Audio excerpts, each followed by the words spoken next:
Hi, I'm Jess and I'm back with another video, and in this video I'm going to compare dye blocks to liquid dyes when candle making and making wax melts, and which one's better, pros and cons of both, and how to actually use dye blocks. So it's not necessarily that there's one that's better than the other. There's just different ways that you can use each. Dye blocks are fine for beginners and they're really easy to use. There's not very much mess, whereas liquid dyes are pretty messy.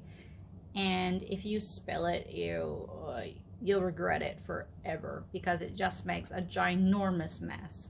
So that's like the biggest downside I would say to using liquid dyes is that they're super messy, but they're extremely accurate if you use them correctly in your candle making.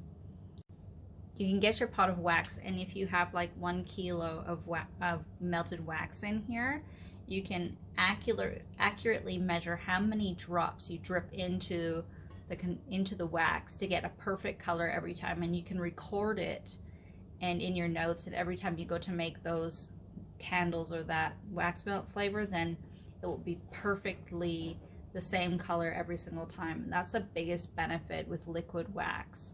But you can still do the same thing with the dye block. You just have to shred it and measure it, and I'll show you how to do that. Dye blocks come in bags like this. You can get them from various suppliers. These are just from Aussie Candle Supplies. And when they're really easy to keep in these bags, and they're not too messy. And I really appreciate that about them. And I actually prefer to use dye blocks when I'm doing things like making wax melts, because they're kind of fun to mix the colors. So you just take it out of the package, and this is a brand new one. This is what it'll look like. It is a paraffin blend though, that's why it's so hard, so if you're really against using paraffin wax, you wouldn't want to use a dye block. But this is what you do. Just get a piece of paper towel, get a serrated butter knife, an old one that you have just for candle making, start at a corner, and shave off some wax like this. And then these shavings will be ultimately what you sprinkle into your pot of melted wax. So when you have your pot and your wax is in here and it's melted, you just sprinkle these chips in, and it melts. You just stir them and they'll melt. I don't have any wax in here right now, but it's all good. Now, if you wanted to get an accurate measurement of how much these dye blocks you're adding into your recipe, or not recipe, like your melted wax, it's really easy to do it. You can even do it, although it's just maybe a little bit more time consuming. Just get a small accurate scale, put a tissue on it, grab some of the shavings, and put them on the scale.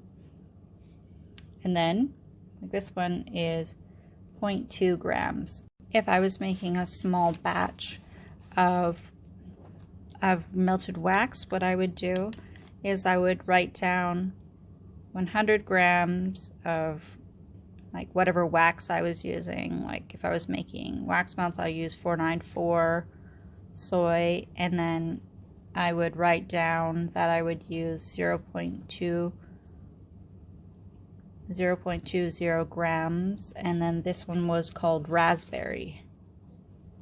I'd write down the dye block color, and then I know that the next time I was going to make these wax melts, I like this color that it performs with, I would again measure out 0.2 grams, and then I would add it to my wax melts. And this would be really easy to make a larger batch. If I wanted to make like a kilo, I'd just do 1,000 grams, which is 1 kilo, and then I would just use 2 grams of the dye block, because you just move the decimal over, and the decimal will be here, so it's just 2 grams. And then I would just make a larger batch, and you would get the exact same color with from this batch as this batch, because you're just doubling it, or in this time 10 timesing it, making it a bigger batch. I hope that was helpful with you with learning a bit more about dye blocks and liquid dyes and how to use them. If you have any questions, please leave them below and I'll answer them, or make another video and answer them. Have a great day and happy making!